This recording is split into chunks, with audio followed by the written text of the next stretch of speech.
Invité du week-end, bienvenue sur ces plateaux. C'est un plaisir pour moi de communiquer chaque jour, chaque week-end avec vous. Et aujourd'hui, j'ai le plaisir de recevoir sur ces plateaux un chef de site. Il vient de très loin et il a voulu à ce que nous puissions échanger avec lui autour de ce qui s'est fait dans son site. Il s'agit de monsieur Dédieu Biaombe. Il est directeur provincial de l'ICSN Sud Kivu. Bonjour monsieur Dédieu. Bonjour. Là, c'est entre nous les paramilitaires, hein, parce qu'aujourd'hui, c'est des paramilitaires, quoi. Expressément, j'ai amené ça. Ah, voilà.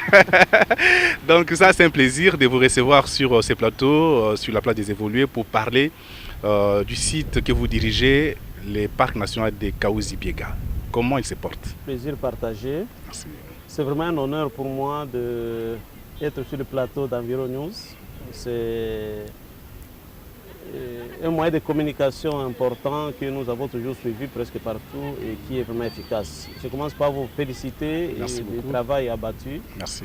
Et aujourd'hui, il est vrai que l'environnement n'était pas à un certain moment pris en compte, mais avec vos efforts, vos contributions, nous sentons que de plus en plus les gens sont en train d'accorder un intérêt à l'environnement. Merci beaucoup. Je suis heureux, je suis à Kinshasa, il est vrai, c'était pour votre mission et c'est un plaisir pour moi de vous parler du parc national de Kaouzi-Biega qui est un joyau parc et une grande réserve, une grande refuge, je voulais dire, des gorilles de Grauer ou des gorilles de Plaine de l'Est. Super.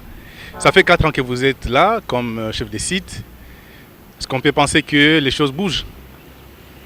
Ça bouge, quelquefois ça ne bouge pas, donc il y a des ratés, il y a des réussites. Et je m'en félicite puisque au moins j'ai fait ma part. Okay.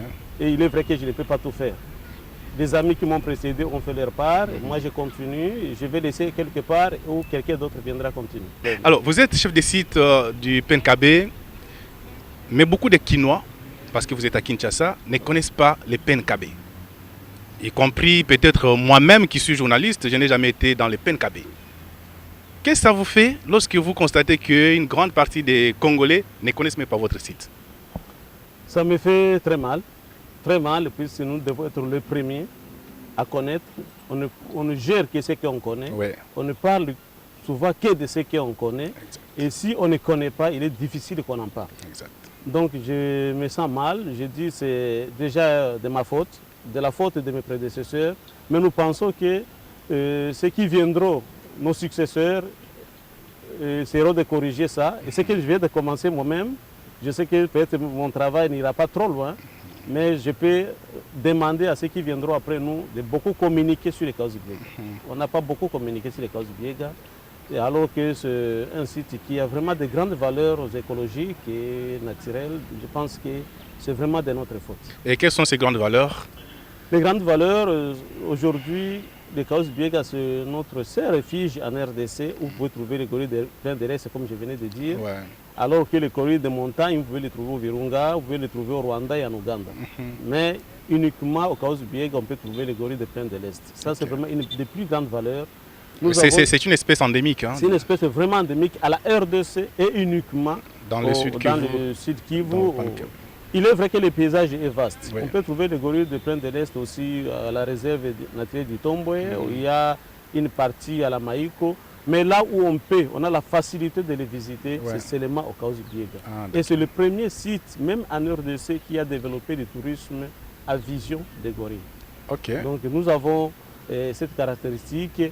Nous avons aussi un paysage qu'on ne peut même pas imaginer. Quand vous êtes au Kaouzi-Biega, vous pouvez croire que vous êtes dans un autre pays alors que c'est la RDC. Ah bon? Moi, je souffre avec la chaleur ici, mais quand je suis à mon bureau, j'ai presque 3 piles pour résister à mon bureau, parce qu'il fait extrêmement froid. Okay. Donc, c'est vraiment des montagnes qui surplombent toute cette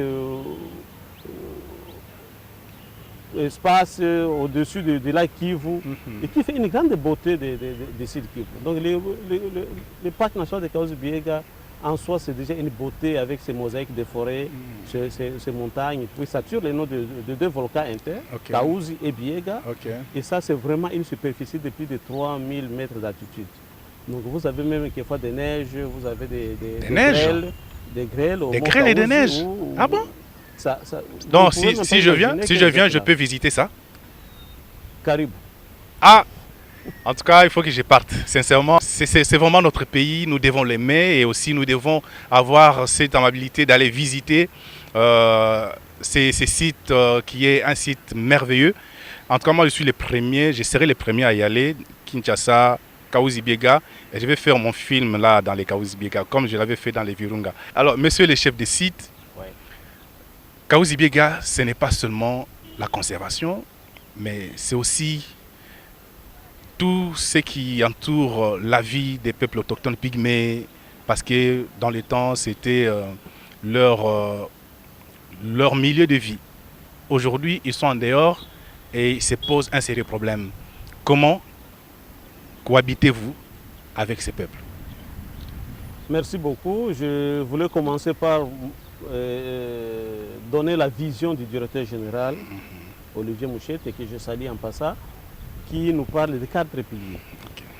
Vous étiez là quand il a présenté ces 100 jours, il a parlé de ça.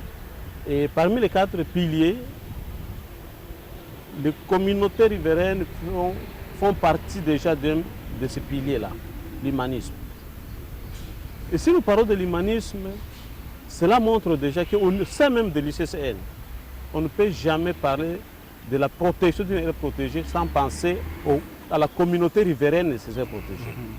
Même la politique ancienne de l'ICCN, depuis le comité de gestion qui était passé, on a parlé toujours de la conservation communautaire. Ouais. Ça veut dire toujours la même chose. Donc il faut accorder l'intérêt à l'homme. On conserve pour et par l'homme. Et si on ne fait pas attention à l'homme, on est en train d'échouer la conservation.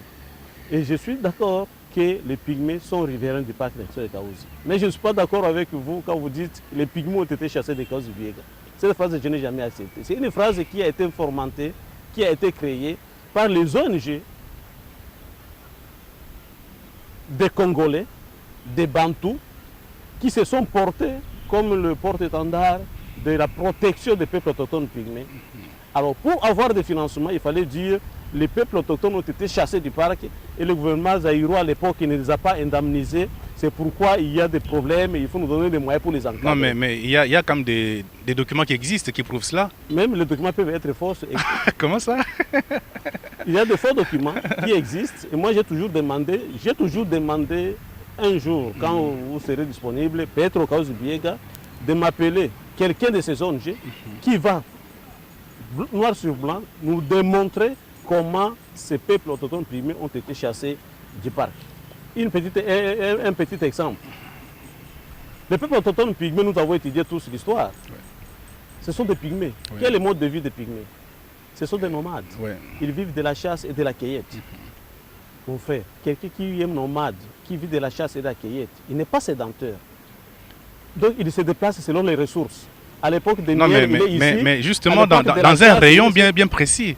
Non, ils n'ont pas de rayon, c'est dans toute la forêt. Oui, mais justement, cette forêt, c'est leur rayon de vie. Donc, c'est-à-dire qu'ils peuvent se déplacer ici, mais ils sont toujours dans les forêts. En 1970, quand le parc était créé, la forêt aujourd'hui de Kahuzi-Biega, c'était une grande forêt qui allait juste au niveau du lac Tanganyika, au niveau du lac Kivu. Oui. Mais qu'est-ce qui montre que c'est la petite... Si vous arrivez à voir, je vais vous montrer, c'est une bande de presque 14 km qui est constituée seulement du parc. Mais tout le reste, ce n'est pas le parc. Comment ils ont été chassés seulement dans cette bande de 14 km. Nous parlons de la haute altitude du parc national de Kahuzi-Biega, qui fait 10% de toute l'étendue du parc. Le parc de Kahuzi-Biega a une superficie de 6000 km². Et là, nous sommes en train de parler de 600 km². 6 ou 600, je ne sais pas. Mais c'est un dixième de ce parc. Ouais. Et moi, sincèrement, je n'ai jamais été d'accord. Je sais que le parc, en état créé, comme c'est une aire protégée de catégorie 2, on a interdit l'accès aux ressources aux peuples autochtones pygmées. Ça, c'est vrai. Mais dire qu'ils ont été déguerpis, non. On ne peut pas déguerpir quelqu'un qui n'a pas de maison, qui n'est pas sédentaire. Donc, il n'a pas de champs, il n'a pas de maison. Comment on l'a déguerpi? On l'a seulement interdit, ça devient une aire protégée, n'entre plus en désordre comme vous faisiez avant, tu ne peux plus chasser. C'est cet accès aux ressources qui a été limité. Donc, si je comprends bien, une aire protégée de catégorie 2, il n'y a pas d'accès aux ressources. Il n'y a pas d'accès aux ressources. Ça veut dire quoi, catégorie D? Catégorie 2, il y a l'UCN Oui. qui classifie les aires protégées en 6 catégories. Et le parc national de Kahuzi-Biega fait partie de la catégorie 2. Donc c'est une réserve intégrale. Ok. C'est une réserve qui est totalement protégée où l'accès aux ressources, où la présence humaine n'est pas autorisée. On ne doit pas avoir de villages dans le parc. On ne doit pas avoir les gens qui entrent, qui font la chasse. Tandis qu'une réserve, par exemple, la réserve de faune à Okapi, Oui. et Poulou, c'est une réserve qui n'est pas intégralement protégée. Et comme on l'appelle réserve, on peut trouver des villages. À Mais l'intérieur. il y a un système de zonage maintenant pour Ok. dire vous êtes ici, regardez vos activités doivent se limiter jusqu'ici. Il ne faut pas aller au-delà, puis au-delà nous conservons. Ok. Et vous... Mais dans un parc, il n'y a pas de zonage. Le parc est accompagné par une zone tampon où les activités des humains peuvent s'arrêter, mais on ne doit pas faire des activités dans ou à l'intérieur du parc. Ok. Et nous allons au-delà de ça, puisque nous acceptons même les cérémonies rituelles des peuples autochtones pygmées dans les parcs. Nous savons que ça n'a pas tellement d'impact négatif sur la biodiversité, nous acceptons. Mais toute activité ayant un impact négatif sur la biodiversité, dans une aire protégée catégorie 2, on accepte. Mais si vous acceptez qu'ils viennent faire les rituels dans le parc, c'est que indirectement vous acceptez que c'était leur place parce que depuis leurs ancêtres ils faisaient leurs rituels là-bas. Non, c'était des zones, comment on appelle encore ça, des zones sacrées. Ouais. Il y en a. Mais c'est depuis des ancêtres, depuis Ça, des on a générations. refusé. C'est pourquoi je vous ai dit l'accès a été interdit, mais on n'a pas interdit, on ne les a pas déguerpis. Et pour mémoire, nous avons dit ça va. Est-ce que vous pouvez nous identifier les zones, vos zones sacrées ou vos lieux sacrés? Il y a quelques endroits qu'ils ont identifiés et ils viennent à ces endroits-là pour faire leurs cérémonies rituelles. Ça, ça se trouve dans toutes les aires protégées. Ok. Mais la phrase qui dit que les pygmées ont été chassés des Kahuzi-Biega sans être indemnisés, moi je me suis toujours insurgé contre ça. Même dans des thèses, des doctorats, Ok. je peux demander un jour qu'on les enlève. Puisque ce n'est pas justifié. Je pense que ça c'est un bon sujet de débat. Peut-être que lorsque vous serez de On va le retour, continuer à voilà, Bukavu. C'est mieux qu'on le fasse à Bukavu. on va faire ces débats à Bukavu lorsque j'irai visiter les gorilles des plaines, comment on appelle ça, les silver black, c'est Silver ça, black. les silver black. Ça c'est très bien. Le dos argentin. Ah, les deux argentés, voilà. Ouais. Mais justement pour revenir encore à cette question des peuples autochtones pygmées, il y a des conflits certes qui vous opposent à ces peuples. Il y a même des procès qui sont pendants jusque-là parce qu'ils réclament de revenir dans leur milieu naturel. Vous refusez. Et quand vous dites qu'ils n'ont pas raison, vous voulez qu'ils vivent où? Parce qu'ils pensent que c'est leur place, c'est leur milieu de vie. Qu'est-ce que vous proposez en échange? Ça, c'était mon raisonnement aussi quand je suis arrivé au Kahuzi-Biega.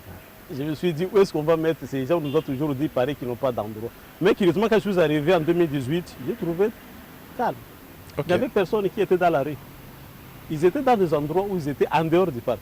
Ok. Et le problème de leur révolte, quand on parle de conflit, moi je peux dire qu'il n'y a même pas un conflit entre moi et le peuple autochtone pygmée. Ou entre le parc et le peuple autochtone pygmée. Par preuve, je suis chef coutumier intronisé par le peuple autochtone pygmée. Oh, Et Tibère peut vous donner des les gars, images. on a affaire à un chef coutumier ici, hein, moi- donc Et moi, je peux vous donner des images comment Ok. j'ai été intronisé par le peuple autochtone pygmée comme chef. ce n'est pas une frange des peuples autochtones que vous êtes fait amis. Non, Hein. ça, on avait encore, je peux dire qu'on avait de bonnes relations et autres. Ok. Aujourd'hui, il y a une famille de peuples autochtones pygmées constituée de la famille de Manassé et de Mboa vers le haut plateau de Calais. C'est cette famille-là, vers le maire, qui crée le problème. Ok. Pourquoi? Puisque la famille est utilisée par les ONG, est utilisée par les gens qui sont à la recherche de l'argent. Ok. Vous savez, ce qui m'a toujours fait du mal au Congo est que quelquefois c'est nous-mêmes les Congolais qui détruisons notre pays. Le parc national de Kahuzi-Biega, c'est notre bien tous, c'est le bien de l'humanité. Mais vous trouvez qu'il y a toujours des Congolais qui font les manœuvres avec les gens qui sont au niveau international pour détruire les parcs. Puis c'est toutes ces organisations, les FPP et les autres, qui parlent de la protection des pygmées, ils n'ont jamais été là. Ok. Ce sont les ONG, Local. Bantou. Oui. ça je le dis bien Bantou, qui sont en train de communiquer avec les autres, puisqu'ils sentent que surtout avec mon intronisation, il y a eu la marge de manœuvre qui est en train de diminuer. Ok, Il y a l'argent qui est en train de disparaître. ok. Oui, dès qu'il y a des problèmes entre le parc et les peuples autochtones pygmées, ce sont les ONG qui se présentent comme des sapeurs-pompiers et il faut leur donner des moyens pour qu'ils stabilisent les choses. Maintenant, avec ma politique, moi, je vais directement vers les peuples autochtones pygmées. Je collabore Donc, c'est avec qu'il y, eux. a une bonne collaboration Et entre comme les je parcs. collabore, oui, comme je collabore bien avec eux, c'est maintenant les ONG qui sont en train de souffrir. Et moi, je me dis, ça va prendre juste un temps. Vous entendrez que ce sont les peuples autochtones pygmées des Kahuzi-Biega qui protègent maintenant leurs parcs. Et c'est ça la vision, c'est ça la vision même des autorités de l'ICCN pour qu'ils les amènent à prendre la protection de leurs parcs à main eux-mêmes. Et comment vous faites? Ça va faire mal aux ONG qui recevaient l'argent derrière tout ce qu'il y avait comme conflits, mensonges et autres. Puis c'est les ONG qui accompagnent les pygmées. Je te dis, mon frère, on peut les prouver. Elles sont nombreuses, plus que le nombre de pygmées eux-mêmes. Ah bon? Et toutes ces ONG Comment ça? Je te dis vrai. Et toutes ces ONG sont dirigées par des Bantous et non par des pygmées. Et moi, je me dis, c'est le moment d'une émancipation des pygmées. On les a tirés par la main, ils étaient encore des bébés, mais aujourd'hui, nous avons des pygmées licenciés qui parlent français comme nous. Et quand dans des réunions, ils sont capables de se défendre. Alors, ça, c'est un danger maintenant pour nos frères qui, à un moment, ils amenaient les pygmées dans des réunions. Les pygmées parlent les Machi ou Kitembo, et c'est lui qui fait l'interprétation. Même si toi tu dis A, il dit non, il a dit B. Les pygmées n'attendent même pas. Et quand les pygmées parlent, nous aussi on attend les pygmées, les Machi. Et on dit non, non, le pygmée a dit ceci. Alors que c'est le même monsieur qui réfléchit pour les pygmées et pour nous. Et ça crée des conflits, ça crée des crises impossibles. Aujourd'hui, on est en train de découvrir toutes ces manœuvres. Nous disons ça va, scolarisons les enfants pygmées. Moi, l'année passée, j'ai scolarisé 740 enfants pygmées. Cette année, ils sont en train Et là, c'est les parcs qui payent pour eux? C'est les parcs qui payent les frais scolaires, primaires, secondaires, jusqu'à l'université. Et nous sommes en train d'aller au cap de 150 enfants, 1500 enfants pygmées qui seront scolarisés par les parcs. Nous pensons que nous allons créer cette émergence. Et ça fait peur déjà aux ONG qui disent, mais quand on va réveiller la conscience de ces gens, que deviendront nos ONG demain? Alors c'est ça le conflit qui c'est l'argent qui s'évade là. Hein? C'est ça le conflit. Puisque aujourd'hui, tu peux voir, il y a beaucoup d'autorités qui sont arrivées là-bas. Quand vous demandez, je veux souhaiter que vous puissiez arriver à Kahuzi-Biega. Vous allez demander aux pygmées, est-ce qu'il y a des conflits? On n'a jamais de problème avec les Kahuzi-Biega. C'est vu avec incompréhension, ça a été réglé, ça va. Mais pourquoi non, il y a au niveau de Kinshasa, international, on dit qu'il y a des problèmes. Non, on ne sait pas. C'est vous qui venez de Kinshasa, qui venez de l'Europe et qui nous dites qu'il y a des problèmes. Mais nous, entre nous, on est au parc, nous venons, quand il y a des problèmes de besoins, de cérémonies rituelles, de circoncision et autres, nous présentons les problèmes au parc, c'est pas que nous accordons. Ah d'accord. Avant d'entrer, ils vous font signe, voilà, on va faire telle chose, tel jour. Nous avons mis en place un cadre de dialogue. Nous avons un cadre de dialogue qui nous permet, au moins chaque mois ou 2 mois, de se réunir, parler de nos besoins. Nous avons aussi la radio Gorilla FM qui est installée au sein du parc et qui facilite cette communication. Les pygmées passent aussi pour dire, regardez ce que nous attendons du parc. Et nous, si nous avons des demandes, c'est un outil aussi qui nous réunit et qui nous permet la communication. Et il y a combien de villages comme ça autour du parc, surtout les villages pygmées? Il y en a beaucoup. Beaucoup. C'est vrai, peut-être, tu vois, les sites Kivu, comme le Nord Kivu, ce sont des zones qui ont une très forte densité. Et le parc de Kahuzi-Biega, comme Virunga, nous avons ce malheur d'être vraiment la dernière maison et c'est la limite du parc. Donc vous n'avez pas de manœuvre des zones tampons et ça crée aussi un sérieux problème qui est lié souvent à la gestion. Puisqu'on ne sait pas est-ce que c'est intentionnellement ou que ce n'est pas intentionnellement que la personne peut arriver à violer.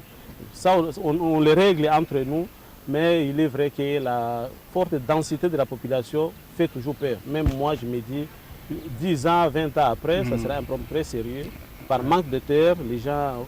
Aujourd'hui, nous parlons de pygmées. Peut-être demain, ça va être les Bantous qui vont ça, c'est vrai. à poser ce problème de mais les parcs est aussi confronté aux activités illicites, notamment l'exploitation forestière. Il n'y a pas très longtemps, on a décrié la coupe frauduleuse du bois et ces bois qui alimentent les groupes armés.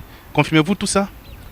Oui, je le confirme, puisque, comme je disais tantôt, les petits groupes, les 2 familles de pygmées, 1 ou 2 familles, puisqu'il y a 2 leaders, mais qui sont presque des mêmes familles aussi.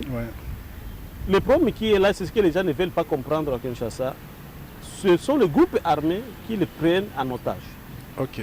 Ils sont dans les parcs, mais ils servent de boucliers de ce groupe armé. Ok. Et c'est pourquoi vous avez appris qu'il y a eu des opérations militaires qui ont été lancées. Puis le groupe armé se cachait derrière le pygmée et les pygmées qui se disent ils sont protégés, ils ont tout. Alors, ils en profitaient pour être à l'aise, faire l'exploitation. Et ce sont les pygmées qui servaient les transports de la braise, le makala et les bois. Et même l'exploitation minière. Et toute opération contrecarrant cette action devait se heurter à la présence des pygmées. Puis ce sont les pygmées qui viennent devant, vous dites on ne peut pas tirer sur les pygmées par peur de ne pas se créer des problèmes. Mais entre-temps, les groupes armés se cachent. On a essayé de les sensibiliser et quand on a créé une terreur, les pygmées se sont séparés de ces groupes armés. Et il y a eu des opérations qui ont balayé, des opérations de FRDC que j'ai lues, qui ont balayé les parcs et qui ont nettoyé un peu tous les groupes armés qui étaient dans cette zone.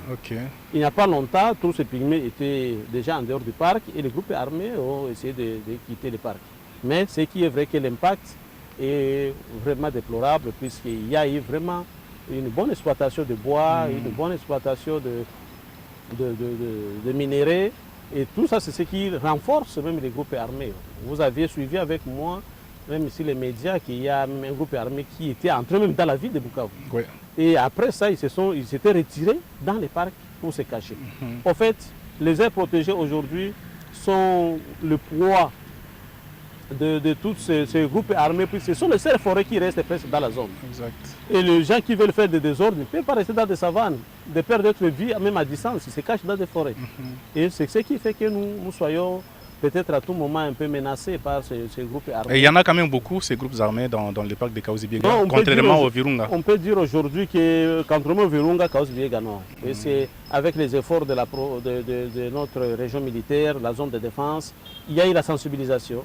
Il y a eu beaucoup de chefs de guerre qui se sont ralliés, qui sont rendus. Et ça a diminué vraiment sensiblement le nombre. Moi, à mon arrivée, on parlait même d'une cinquantaine. Mais aujourd'hui, ce sont quelques groupes qui sont cités et qui, une fois, s'il y a ratissage, se calment et après ils viennent encore se constituer. Donc c'est vraiment des petits groupes dans les parcs. Mais les parcs nationaux de Kahuzi-Biega aujourd'hui, en tout cas, nous pouvons rassurer que c'est parmi les aires protégées qui ont moins de problèmes actuellement. En dehors de ce qu'il y a comme accusation, de peuples autochtones et autres, mais en tout cas, sur le problème de l'insécurité dans les parcs, non. C'est ce qui a permis que nous puissions avoir une couverture vraiment plus large par rapport à toutes les autres années. Cette année, nous avons fait 61% de couverture du parc, ce qui est vraiment un exploit. C'est une recommandation même de l'UNESCO qu'il fallait arriver à 60%.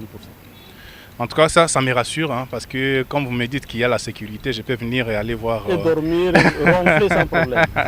Non, ça c'est très bien. En tout cas, je viendrai certainement pour réellement me rendre compte que ce que vous dites est vrai. On va revenir là. J'ai toujours dit, si tu meurs sans éviter les Kahuzi-Biega, d'autres iront en enfer. Oh, ça c'est grave.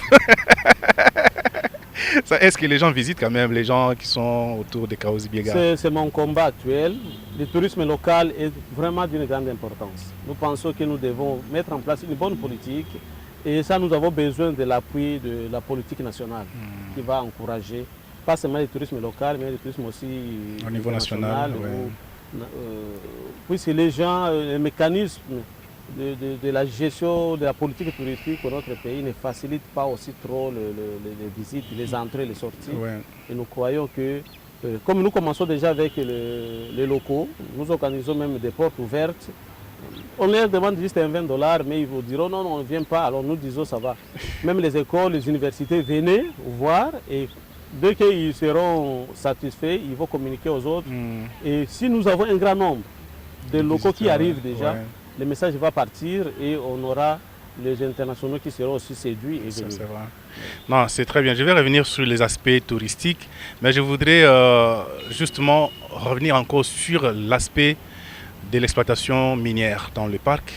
Le parc de Kahuzi-Biega est l'un qui connaît beaucoup de soucis avec la superposition des titres. Comment vous arrivez à résoudre ces problèmes? À ce niveau aussi, je pense qu'il y a une mauvaise foi. Je ne dis pas la politique, parce que la politique est très claire sur toutes ces matières. Je dis qu'il y a une mauvaise foi les gens qui pensent qu'il y a des titres qui dépassent ou des valeurs qui dépassent les autres.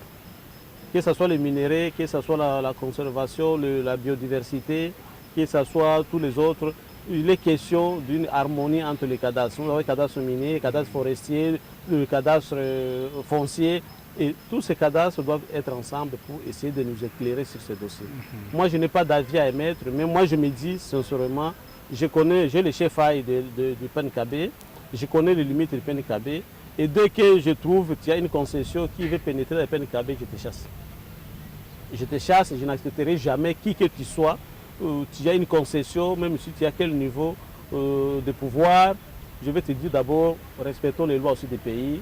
Il y a l'ordonnance qui a créé le PNKB. Ça, c'est un arrêté ou quoi. Sur le plan de puissance, l'ordonnance est supérieure, puis c'est signé par le chef de l'État. Et moi, je respecte ça. C'est ça mon tableau de bord pour les actions au sein du parc. Et je peux demander à tout le monde de faire de même comme moi. Est-ce que vous pensez qu'il n'y a personne qui exploite, par exemple pour les minéraux, il n'y a personne qui exploite son carré minier à l'intérieur? Aujourd'hui, il n'y a aucune exploitation industrielle ou artisanale, je peux dire qu'il peut y en avoir, parce que les petits voleurs ne manquent jamais. Kabouzi Biega, c'est 6 000 km, comme je venais de le dire. Nous avons combien? Dans le 300 à 400 hommes. Il ne peut pas couvrir toute cette forêt. Et puis, 6 000 km de forêt, ce n'est pas une savane. Donc chaque écogarde a une grande distance à couvrir dans la forêt.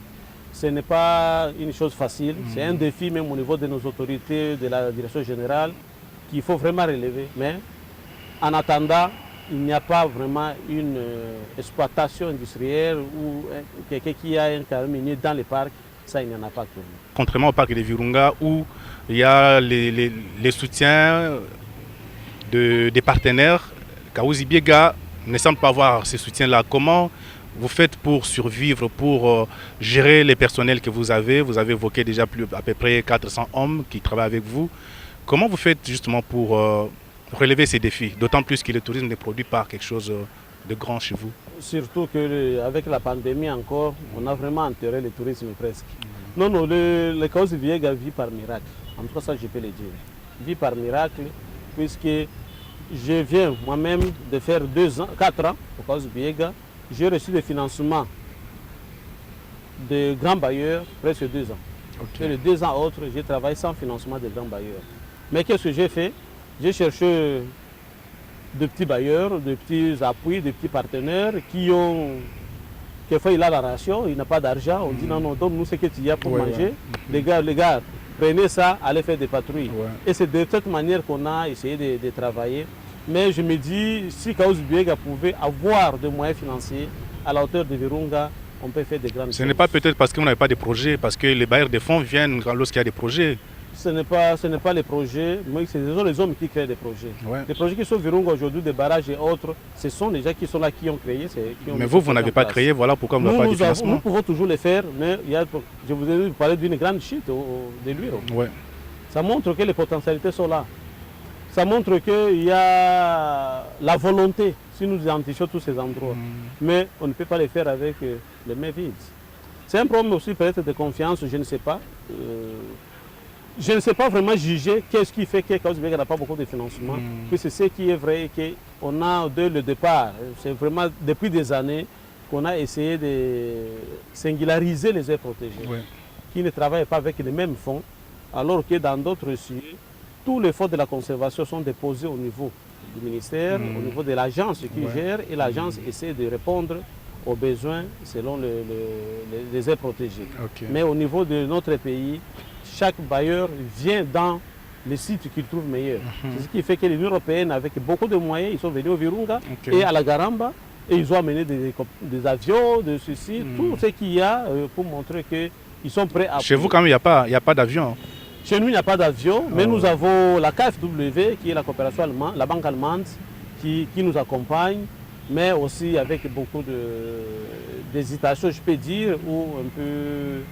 Ce n'est pas vraiment régulier, même si les fonds sont consistants, mais le mode d'utilisation ne nous permet pas facilement d'avoir tout ce qu'il faut pour essayer de faire ce bon travail. Mais nous croyons que Kahuzi-Biega, de manière exceptionnelle, parmi les 5 sites du patrimoine mondial, c'était le seul site qui était resté sous la gestion purement congolaise. Alors, accepter que nous puissions connaître ce que nous connaissons, puisque là où il y a les autres, c'est facilement qu'on envoie l'argent chez eux que là où il y a des Congolais. Non, vous avez raison, hein, c'est tout à fait normal. Mais quels sont les grands défis auxquels vous êtes confrontés en tant que site qui gère les sites de conservation? Je vais vous étonner que le premier grand défi, c'est l'appropriation. Okay. Les Congolais ne savent pas s'approprier leur air protégée. Les Congolais ne savent pas accepter quelque chose de bien. Parce que vous ne les approchez pas, peut-être. Hein, il ne faut pas seulement les condamner. Combien de gens sont en train de suivre cette émission? Ils sont nombreux. Moi, j'en parle. Nous avons même une radio qui en parle.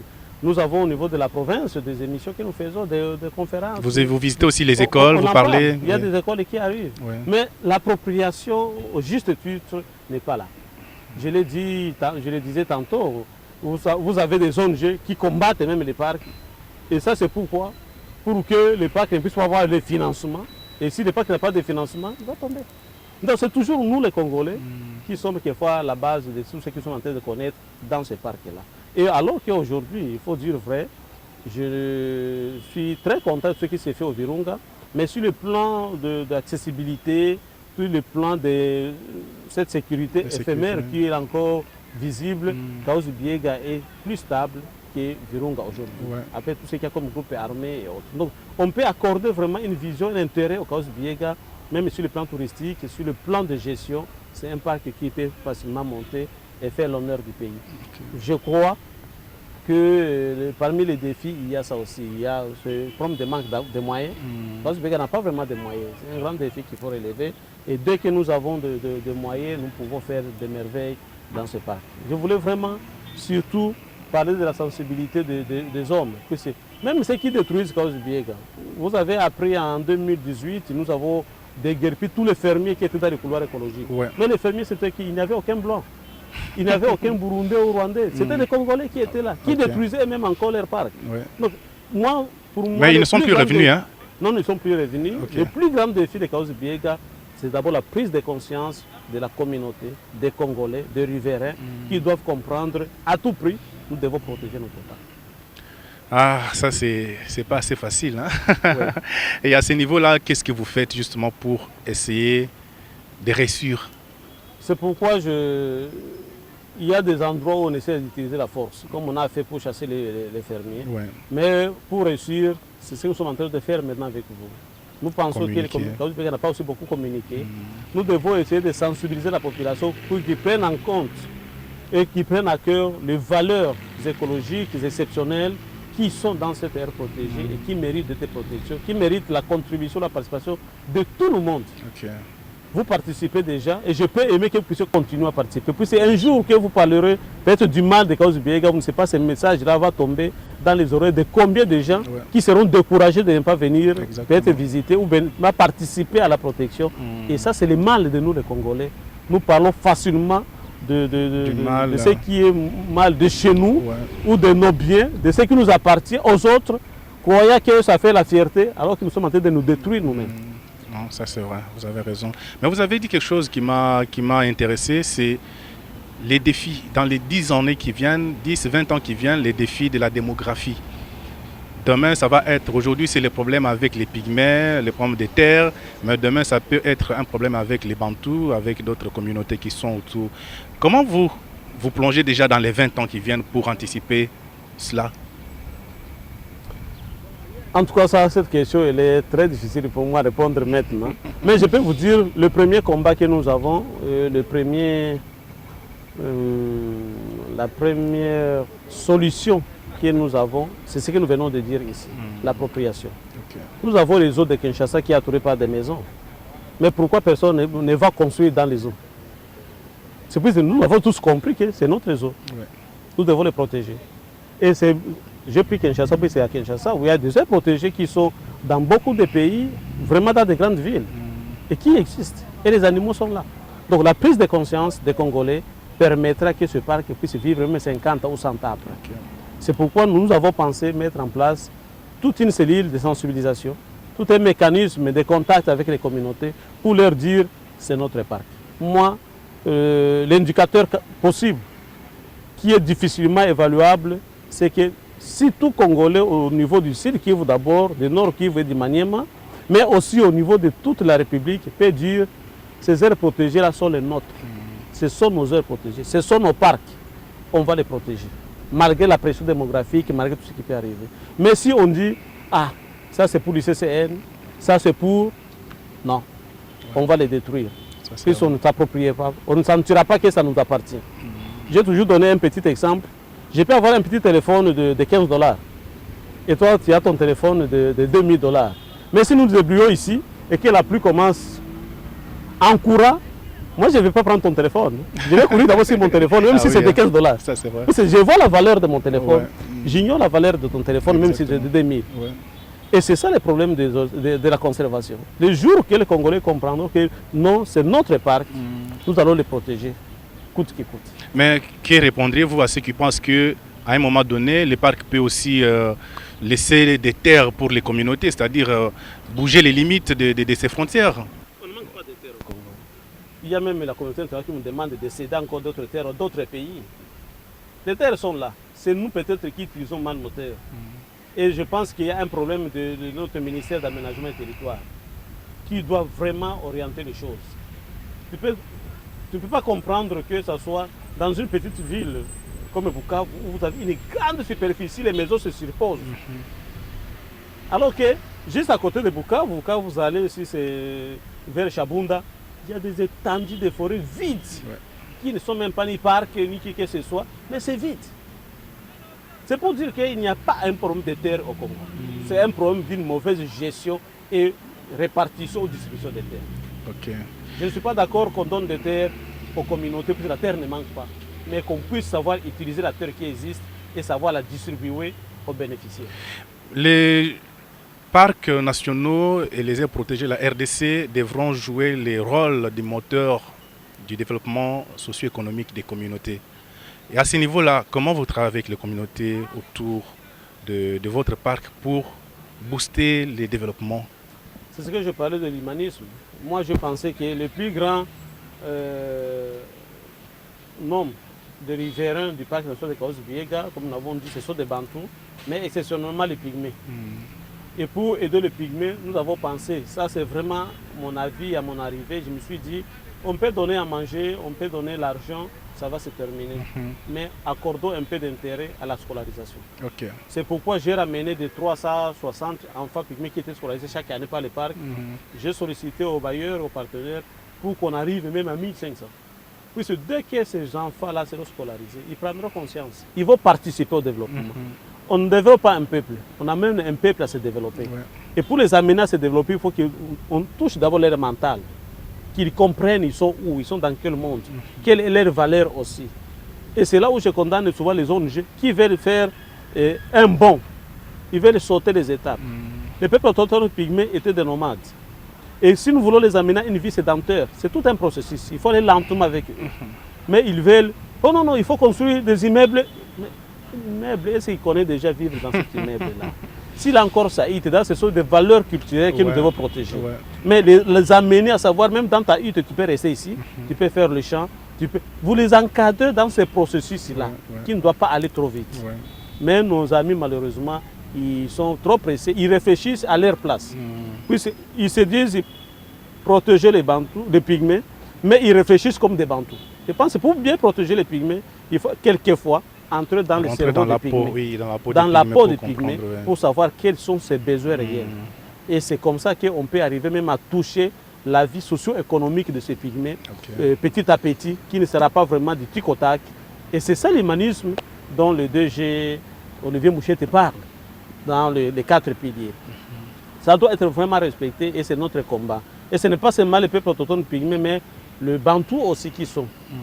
Les colons, comme on les appelle, et qui sont autour du parc, doivent aussi être pris en compte. Ah, on les appelle les colons. On les appelle les colons. Et là, nous, et ils colonisent qui? à notre niveau, ça je ne sais pas, à notre niveau, nous sommes en train de les accompagner aussi avec des microcrédits. Vous pouvez imaginer un petit village, vous n'avez jamais été là, comme Bitale, où le parc a introduit presque 15 000 dollars auprès des communautés pour qu'ils fassent des activités qui peuvent régénérer leur, et peuvent rehausser un peu leur moyen de vie. Et nous pensons que petit à petit, il y a d'autres activités, l'élevage, les activités alternatives qui sont en train d'être développées, l'agriculture. Dernièrement, nous venions de distribuer des semences améliorées à 8000 familles autour du parc pour que nous puissions rentabiliser la productivité. Et s'il y a une bonne productivité, nous pensons que ce serait un grand combat pour la faim et ça va générer des recettes ou des devises qui vont faire vivre la famille. Et c'est de cette manière qu'on est en train de faire déjà, mais ça n'empêche pas qu'il y ait des autres innovations, qu'il y ait d'autres idées qui peuvent nous amener à bien encadrer cette population. Puis si nous les amenons à protéger le parc, nous devons aussi penser à leur survie. Nous devons penser comment ils vont vivre sans aller chercher ces ressources dans les parcs. Ça, c'est très bien. Alors, revenons un peu sur les aspects touristiques. Comment se comporte le tourisme dans les Pencabé? Depuis 2019, je peux dire que le tourisme était vraiment enterré par Covid. Et là, nous sommes en train d'essayer de relancer. C'est encore avec des messages, des communications, des invités. Même ici, nos invités, quelquefois, ils ne donnent pas grand-chose, mais ce qui est important est qu'ils arrivent. Nous avons reçu déjà plusieurs ambassadeurs qui sont venus visiter les parcs. Et nous croyons que si un ambassadeur arrive, il visite, il rentre calmement, il est déjà notre messager pour dire qu'il y a la paix, il n'y a pas d'insécurité. Et puis ce qui détruisent notre tourisme, il montre toujours qu'au Congo, il y a de l'insécurité. Que ce n'est pas facile d'aller visiter le Congo. Nous avons des bungalows pour les logements au Kahuzi Biega. Et nous invitons les gens de venir passer même nuit dans une nature naturelle ou essayer de respirer. Est-ce que les gorilles des plaines du Pencabé traversent aussi le Rwanda? Non.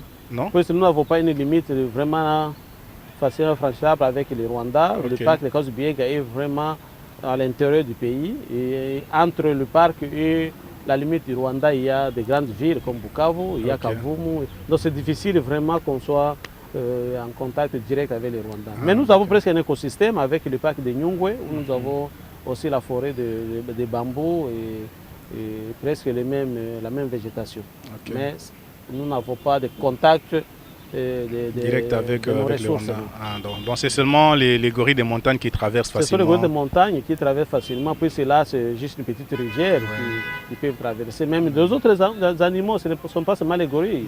Lors de la guerre, il y a les éléphants, il y a des buffles qui avaient traversé et qui sont rentrés après, puisqu'il n'y a pas vraiment une barrière qui peut les empêcher. Ça c'est très bien. Mais aujourd'hui, si moi je dois quitter Kinshasa pour venir dans les Kahuzi Biega, je viendrai voir quoi? Quelles sont les merveilles touristiques que vous pouvez me vendre aujourd'hui pour que je vienne quand même visiter?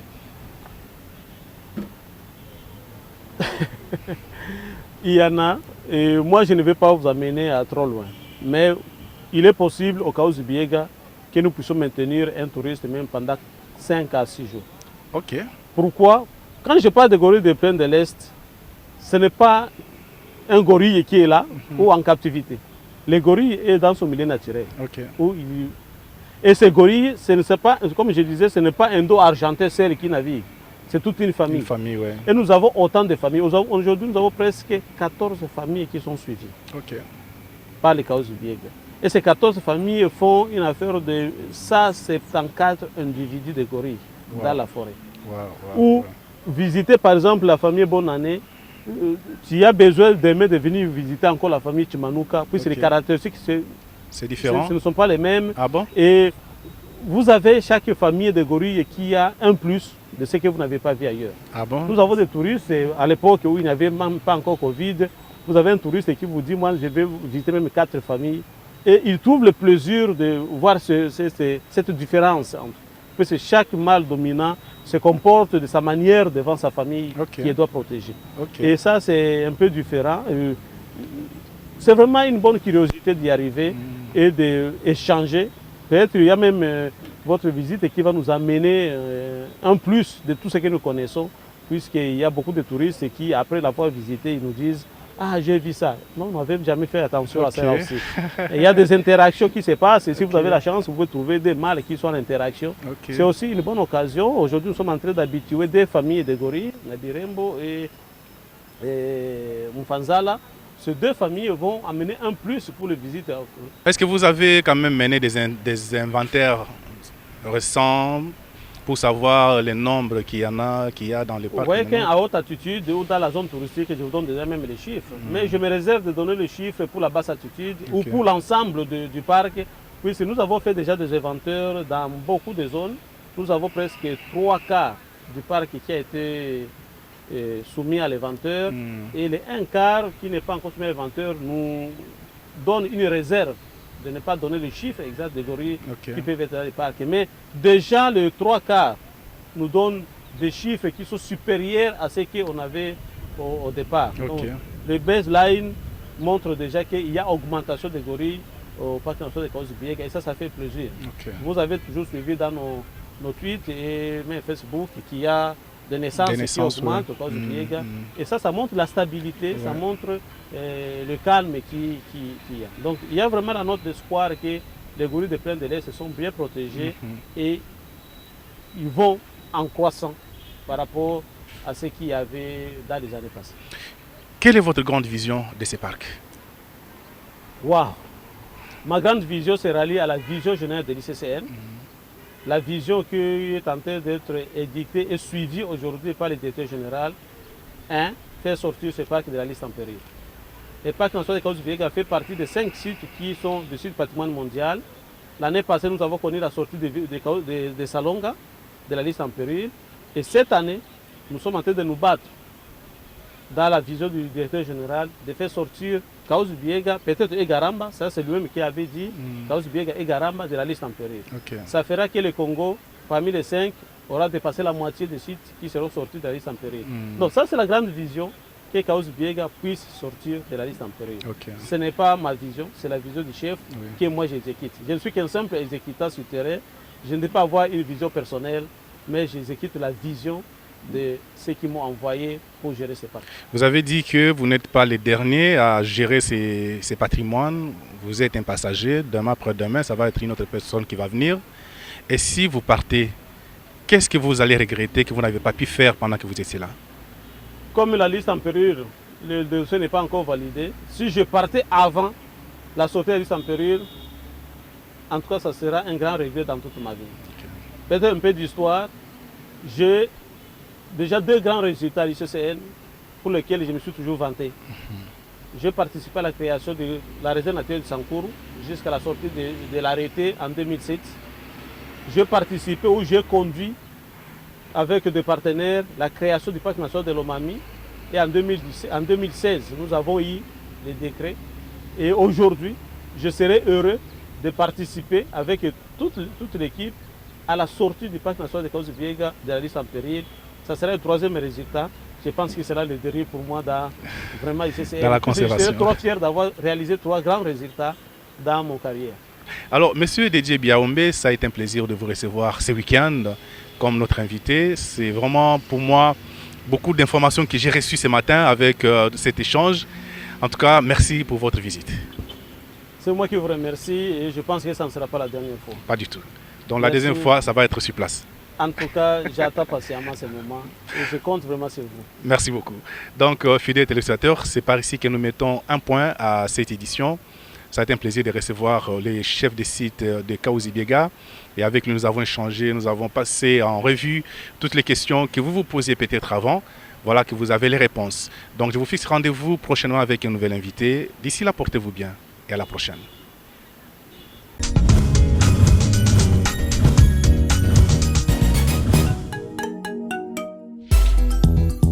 Je suis très flatté de la qualité du débat, de la qualité de la connaissance des journalistes, puisqu'il est vrai, beaucoup d'émissions que nous arrivons à passer, vous sentez que celui qui vous interviewe n'est pas informé sur ce que vous faites.